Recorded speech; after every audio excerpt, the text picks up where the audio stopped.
Was kann man eigentlich an so einem verregneten Tag im Van machen? Zuerst alle Fenster schließen. Dann sollte man vielleicht noch die Wäsche aus dem Regen holen. Tja, und wir mussten leider noch unseren Wassertank auffüllen.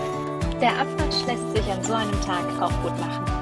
Dann haben wir bei der Freizeitspiele nach coolen Ausstellfenstern gestöbert, ein bisschen Ordnung in den Van gebracht und endlich mal Zeit gehabt für ein gutes Buch.